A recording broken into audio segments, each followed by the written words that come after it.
పూరా లోకల్. ఎలా అనిపిస్తుంది మీకు మహారాష్ట్రలో ఈ రేంజ్లో మీరు గెలుస్తారని అనుకున్నారా?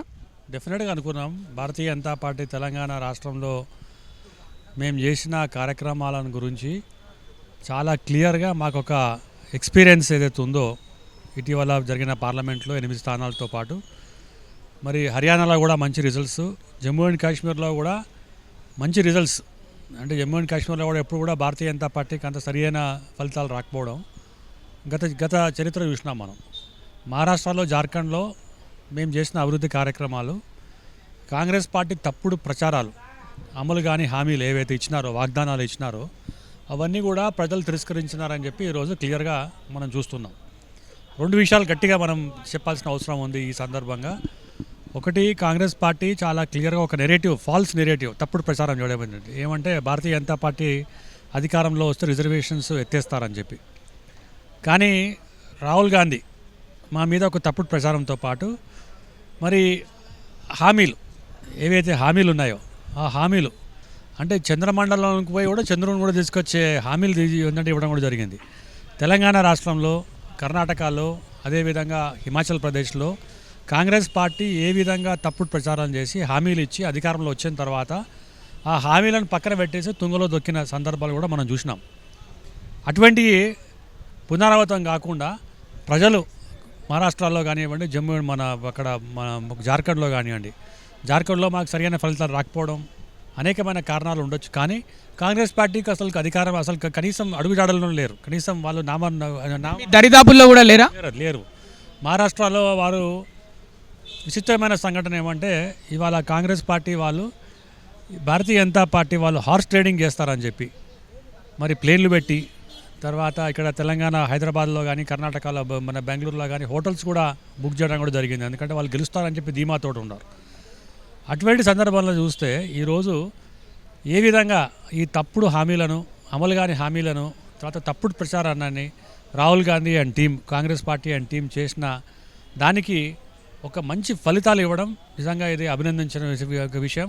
భారతీయ జనతా పార్టీ తెలంగాణ, మన మహారాష్ట్ర ప్రజలకు పేరున శుభాకాంక్షలు, ధన్యవాదాలతో ఒక మంచి పరిపాలన రావాలని చెప్పి, మరి మోదీ గారి నాయకత్వంలో అనేకమైన అభివృద్ధి కార్యక్రమాలు రావాలని చెప్పి, ఆ ఒక స్పిల్ ఓవర్ ఏదైతే ఉంటుందో అది తెలంగాణ రాష్ట్రంలో తప్పకుండా వస్తుందని చెప్పి, స్థానిక సంస్థల ప్రభావం ఉంటుందని చెప్పి మేము బలంగా మరి నమ్ముతున్నాం. ఈవీఎం ట్యాంపరింగ్ జరిగిందని అంటున్నారు, నిజమేనా సార్? మరి ఇప్పుడు మొన్న ఏప్రిల్, మేలో దేశం మొత్తం పార్లమెంట్ ఎన్నికలు జరిగినాయి. తర్వాత హర్యానాలో జరిగినాయి, జమ్మూ అండ్ కాశ్మీర్లో జరిగినాయి. అంతకుముందు 6 నెలల కింద మరి తెలంగాణలో కూడా జరిగినాయి. నిజంగా మేము కనుక ఈవీఎం కనుక ట్యాంపరింగ్ కనుక చేసేది ఉంటే అసలు ఎన్నికలు ఎందుకంటే, అసలు ఎన్నికలే అవసరం లేదు కదా. పదే చెప్తారు. వాళ్ళేమో తెలంగాణలో గెలిచినప్పుడు ప్రజాస్వామ్యం మరి బతికింది, ప్రజాస్వామ్యం ఈరోజు తెలంగాణలో వచ్చింది అని చెప్పి వాళ్ళు చెప్పడం జరుగుతుంది. కర్ణాటకలో గెలిచినా అదే చెప్తారు. జమ్మూ అండ్ కాశ్మీర్లో వాళ్ళకి ఎన్నికల్లో వాళ్ళకి పోటీ చేసి రాకపోయినా కూడా అదే చెప్తారు. మరి ప్రియాంక గాంధీ వాళ్ళ వాయనాడు ఎలా ఏమైందంటే పార్లమెంట్లో గెలిచినప్పుడు కూడా ప్రజాస్వామ్యంగా చెప్తారు.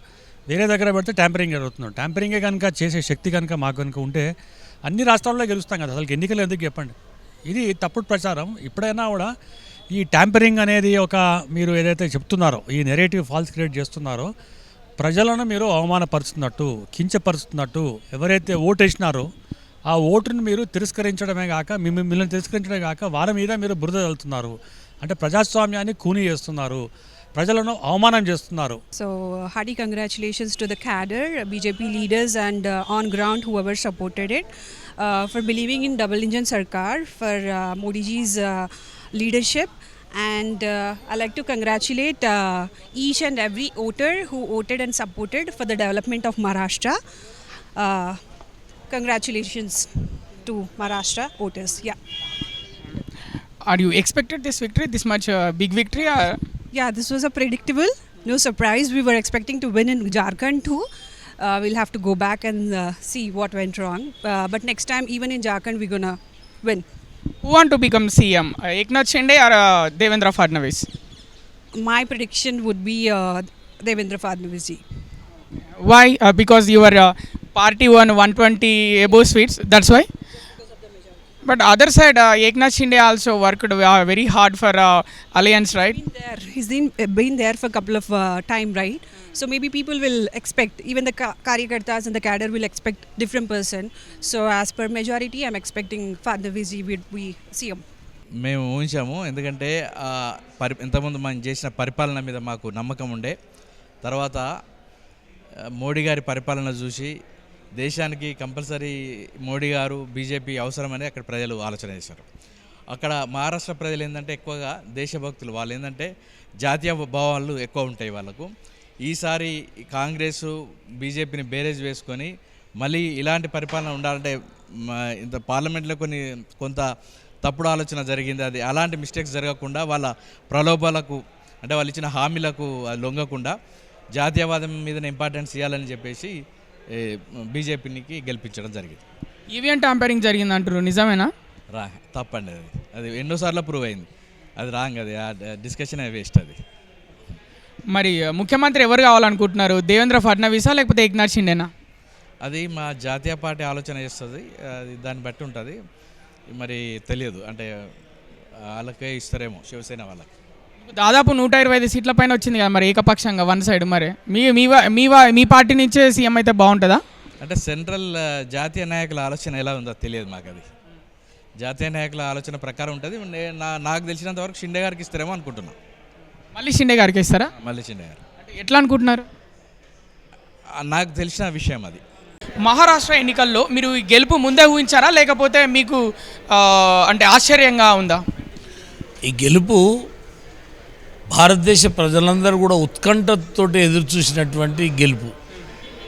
మహారాష్ట్రలో ఇది ఒక రెండవ ఆర్థిక రాజధాని. బొంబాయిలో మహారాష్ట్రలో బీజేపీ రావాలని దేశ ప్రజలందరూ కూడా కోరుకున్నారు. దాంతోపాటు మహారాష్ట్ర ప్రజలు విజ్ఞతతోటి ఏదైతే హిందువుల యొక్క వాళ్ళని చీల్చాలని, వాళ్ళ కుట్రబన్నాలని, హిందువులని అనేక రకాలుగా ఎంత అవమానం చేసిందంటే అక్కడ ఈ గెలుపుల నిజంగా దీనికి కొంత ఈ ఓవైసీ మాట్లాడినటువంటి వ్యంగ్యమైన మాటలు, అంటే 15 మినిట్ బాకీ అని, అంటే మహారాష్ట్ర ప్రజలను హెచ్చరించిండు. 15 నిమిషాలు అనేది గుర్తు చేస్తున్నా, అంటే నేను అనుకుంటే 15 నిమిషాలలో చంపేస్తా అనే వర్డ్ ఏదైతుందో దాన్ని మహారాష్ట్ర ప్రజలు క్యాచ్ చేశారు. హిందువుల యొక్క పరివర్తన అంటే ఈ వీళ్ళ కాంగ్రెస్ పార్టీ ముస్లింలను రెచ్చగొట్టడం, లేకపోతే హిందువులని అవమానం చేయడం, హిందూ దేవతలను అవమానం చేయడం. వారు సాక్షాత్తు పార్లమెంట్లోనే శివుని పైన, హిందుత్వం పైన విషం కక్కిండు. మహారాష్ట్ర ప్రజలు బేసికల్గా మొదటి నుంచి కూడా హిందుత్వవాదులు ప్రజలు, ఎందుకంటే వాళ్ళు మొఘలాయులతోటి అనేక పోరాటాలు చేశారు. ముఖ్యమంత్రి దేవేంద్ర ఫడ్నవీస్ అవుతాడా లేకపోతే ఏక్నాథ్ షిండేనా, ఎవరు అనుకుంటున్నారు? ఇప్పుడు బీజేపీ అసెంబ్లీ మెంబర్స్ గెలిచిన వాళ్ళందరూ కూడా కూర్చొని వాళ్ళు నిర్ణయిస్తారు. కేంద్ర పార్టీ ఆ 3 పార్టీలు కూడా కూర్చొని నిర్ణయిస్తాయి. మేమైతే ఆశిస్తున్నాం. ఫడ్నవీస్ చాలా కష్టం దీని వెనుక ఉన్నది కాబట్టి ఫడ్నవీస్ కావాలని కోరుకుంటున్నాం. షిండే గారిని కేంద్రంలో తీసుకోవాలి, క్యాబినెట్ హోదాలని మేము కోరుకుంటాం. ఏక్నాథ్ షిండే కావాలనే ఈసారి తగ్గిండు, ఎక్కువ సీట్లు కావాలని బీజేపీకి ఇచ్చి కాంగ్రెస్ నిలబడ్డ ప్రాంతాల్లో ఎక్కువగా బీజేపీ పోటీ చేసేలా చేసింది కాబట్టి ఎక్కువ కష్టం ఏక్నాథ్ షిండేది కూడా ఉంది అని అంటున్నారు. మరి మేమందరం సమిష్టి కృషి వల్లనే ఈ విజయం వచ్చింది. వాళ్ళ కృషి లేదు కాదు, మహారాష్ట్ర ప్రజల యొక్క మాత్ర నిర్ణయం వల్లనే ఈ విజయం వచ్చింది. మరి జార్ఖండ్లో బీజేపీ పార్టీ ఓడిపోయిన పరిస్థితి, మరి అది ఎట్లా చూస్తారు? ఇప్పుడు దాంట్లో ఎక్కడెక్కడైతే మేము ఓడిపోయినామో, ఏం కారణం చేత ఓడిపోయినాం, అక్కడ మా పొరపాట్లు ఏంది, అక్కడ ఆ రాష్ట్రంలో మేము ఇంకా ఎందుకు గెలవలేకపోయినాం అనేది డీటెయిల్గా విశ్లేషణ చేసి మేము ముందుకు పోతాం. వాళ్ళ లేక ఓడిపోయిన దాన్నేమో మా కష్టంతో గెలిచిన దాన్నేమో ట్యాంపరింగ్ అయి గెలిచినాం. ఈ double meaning డైలాగులతోటి Bharatiya Janata party ఉండదు. మేము కూడా తెలంగాణలో ఓడిపోయినాం, జార్ఖండ్లో ఓడిపోయినాం, ఢిల్లీలో ఓడిపోయినాం. అప్పుడేమో మేము ఓడిపోయినప్పుడేమో వాళ్ళు సంతోషంగా స్వీట్లు పంచుకుంటారు. మేము గెలిచిన దాన్నేమో ట్యాంపరింగ్ అయిందని, అంటే వాళ్ళు రిలీఫ్ కానీ అది ఒక ట్యాబ్లెట్, ట్యాంపరింగ్ ట్యాబ్లెట్, అది వాళ్ళు రిలీఫ్ కొరకు వేసుకుంటారు. వాళ్ళు వేసుకొని మాకేం అభ్యంతరం లేదు. శివసేన పార్టీ వాళ్ళే అవుతారని నమ్మించి తెలివిగా మళ్ళీ ఇప్పుడు బీజేపీ పార్టీ తరఫున సీఎం క్యాండిడేట్ని చేయాలని అనుకుంటున్నారు, కావాలని నమ్మించి మోసం చేశారని వ్యాఖ్యలు చేస్తున్నారు. ఫడ్నవీస్ కూడా మహారాష్ట్ర ఆయన్నే, అజిత్ పవార్ కూడా మహారాష్ట్ర ఆయన్నే. మేమేం నమ్మించినాం, మేమేం మోసం చేసి శివసేన పార్టీ వాళ్ళని నమ్మించి మోసం చేసిరా? అట్లా కాదు. ఇప్పుడు శివసేన ఉద్ధవ్ ఠాక్రే పార్టీకి ఏం గతి పట్టింది, అది వాళ్ళు ప్రజలు తీర్పిచ్చిర్రు. ఇవాళ బీజేపీ షిండే మేమందరం కలిసి ఉన్నందుకే మాకు ఈ మహా విజయం వచ్చింది. మేము అట్లా ఎప్పుడు కూడా భావించాం. రెండోది ఫడ్నవీస్ కూడా మహారాష్ట్ర బిడ్డ, ముఖ్యమంత్రి ఆయన 5 సంవత్సరాలు ఏకధాటిగా ముఖ్యమంత్రి చేసిన వ్యక్తి. అది పెద్దలు నిర్ణయిస్తారు, దాన్ని మేము శిరసావహిస్తాం. మేము ఎలక్షన్కి క్యాంపెయినింగ్ నడుస్తున్న సమయంలోనూ ఎలక్షన్ పోలింగ్ అయిన తర్వాతను మా పన్నా ప్రముఖుల నుంచి, మా బూత్ కమిటీల నుంచి వచ్చిన ఇన్పుట్ని బట్టి మేము గ్యారంటీగా సూపర్ మెజారిటీతో గెలుస్తామనుకున్నాము. కానీ మా అంచనాలను కూడా తలకిందలు చేస్తూ ఇంకా ఎక్కువ మద్దతే ప్రజలు మాకు ఇచ్చారు. ఈవీఎం ట్యాంపరింగ్ అయిందంటున్నారు, నిజమేనా?